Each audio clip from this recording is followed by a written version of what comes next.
ઉમેશભાઈ, બોટાદ અત્યારે સૌથી વધારે ચર્ચામાં છે. તમે ત્યાંના ધારાસભ્ય છો. ખેડૂત 2 દિવસથી આંદોલન પર બેઠા છે. તમે જે પક્ષમાંથી આવતા હતા, આમ આદમી પાર્ટીએ જ આ વિરોધ શરૂ કર્યો છે. રાજુ કરપડા ત્યાં હતા. પોલીસે એમની અટકાયત કરી. આખી ઘટના પછી તમારો સ્ટેન્ડ શું છે? તમે કોની બાજુ છો? હું મારા બોટાદની જનતા બાજુ છું ને મારા ખેડૂતો બાજુ છું. આની પહેલા પણ જ્યારે 1 વર્ષ પહેલા આ વાત થઈ હતી ત્યારે ઘણા લોકો ઉપર મેં ગુનો દાખલ કરાયો હતો ને જેલ ભેગા પણ કરાયા હતા. હમ. અને આની રજૂઆત પણ થોડાક દિવસ પહેલા જ માનનીય મુખ્યમંત્રીને કરી છે કે ભાઈ આનો કાયમી ઉકેલ આવે. આ એક માત્ર બોટાદનો વિષય નથી બેન.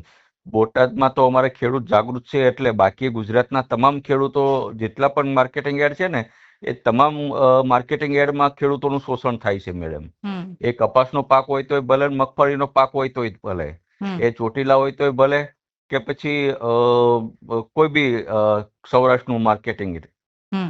મોટા ભાગના માર્કેટિંગ યાર્ડમાં ખેડૂત જ્યારે પોતાનો પકવેલો માલ લઈને જાય છે ત્યારે એનો કડદો થાય છે, ઓછા ભાવ દેવામાં આવે છે. હમ. અને આની વારંવાર રજૂઆત મેં કરેલી છે કે હમ. ભાઈ ખરેખર માર્કેટિંગ યાર્ડ છે ને એ બંધ કરવા જોઈએ અથવા તો સરકારના હસ્તક લઈ લેવા જોઈએ, જેથી કરીને આ ખેડૂતોનું શોષણ ત્યાં ન થાય. હમ.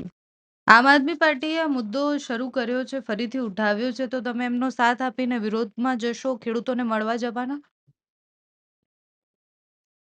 નહીં, આમ આદમી પાર્ટીનો આ મુદ્દો નથી. આ મુદ્દો ખેડૂતોનો છે. હમ. અને આ કોઈ એક બોટાદ પૂરતો નથી. મેં પહેલા પણ કીધું હમ. હતું કે જેટલા પણ ગુજરાતના માર્કેટિંગ યાર્ડો છે ને એ જ્યારે જ્યારે ખેડૂત પોતાનો માલ લઈને જાય છે ત્યારે એના ભાવ પૂરતા નથી આપવામાં આવતા. હમ. ઉદાહરણ તરીકે હું તમને બેન એક વાત કરું કે ભાઈ આજે આખા ગુજરાતમાં હમ. જે સૌથી વધુ કપાસ ઉત્પાદન કરતો જો હોય ને તો એ સૌરાષ્ટ્ર ને સૌરાષ્ટ્રમાં બોટાદ જિલ્લો છે. હમ. અને એમાંય તે તમે જોયું છે કે આજે કપાસનો જે ભાવ છે એ 1200, 1300 ને 1500 ની આજુબાજુ જ આવે છે. હમ. તો આજથી 10-15 વર્ષ પહેલા પણ આ 1500 થી 2000-2500 રૂપિયા એક મણનો ભાવ આવતો જ તો. હમ. એટલે અત્યારે 10-15 વર્ષ પછી મોંઘવારી વધી ગઈ છે, 3 ગણી 4 ગણી થઈ ગઈ છે. પણ ખેડૂતો પકવેલી મગફળી હોય, કપાસ હોય, એનો ભાવ એને જ રહ્યો છે.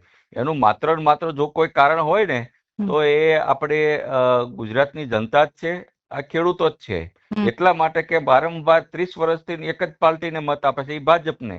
હમ. વારંવાર ભાજપને મત આપે ને ભાજપ ચૂંટાઈ જાય. પાછું ખેડૂતો પકવેલો જે પાક હોય એ એનો એ જ રહે, અમુકનો ઘટે.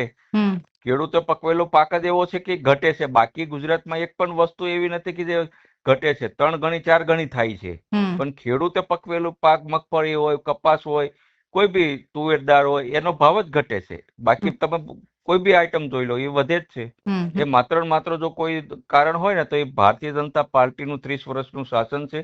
જો આનો કાયમી નિકાલ લાવવો હોય તો પછી ખેડૂતે, ગુજરાતની જનતાએ સમજવું પડશે. ભાજપને ઉખાડીને ફેંકી દો તો આપોઆપ કપાસનો ભાવ 5000, 6000 મણે થઈ જશે. હમ. ઉમેશભાઈ, છેલ્લો સવાલ છે. ગઈકાલે રાજુ કરપડા સાથે અને ખેડૂત સાથે પોલીસે જે વર્તન કર્યું, પોલીસે જે રીતના અટકાયત કરી, એ વિષય પર તમારું શું કહેવું છે? એટલે કહેવાનો મતલબ ભાજપ પાસે બીજું કોઈ હથિયાર છે નહીં પોલીસ સિવાય. ગમે ત્યારે કોઈ પણ નેતાને દબાવવો હોય તો પોલીસને આગળ કરે છે. એમાં રાજુભાઈ હોય તોય ભલે, કોઈ બીજા નેતા હોય તોય ભલે. હમ. ખેડૂતનો અવાજ દબાવવાની વાત હોય, કોઈ આગેવાનોની વાત દબાવવાની વાત હોય, પોલીસને આગળ કરે છે. હમ. સરકાર પાસે માત્ર એક જ હથિયાર છે. પણ હવે આવનારી ચૂંટણીમાં ગુજરાતની જનતાએ સમજવાનું છે, હમ. ખેડૂતોએ સમજવાનું છે. શપથ લેવા પડશે કે ભાઈ જો મારા પકવેલા પાકના ભાવ ખરેખર બજાર કિંમતે લેવા હોય તો આ ભાજપને પછી હવે ઉખાડીને ફેંકી દેવી પડશે ગુજરાતમાંથી. હમ. ઓકે. અને હવે તમે ધારાસભ્ય તરીકે આ વિષય પર શું કરવાના છો? આ મુદ્દો હવે ફરીથી ચર્ચામાં આવ્યો છે. ને મેં તો પહેલા પણ કીધું હતું કે જ્યારે જ્યારે આવા કોઈ પણ વેપારી તમારી યારે ઓલું કરતા હોય તો ચોક્કસપણે પોલીસમાં અરજી આપો, મને આપો. ચોક્કસ હું એની ઉપર ગુનો દાખલ કરાવીશ.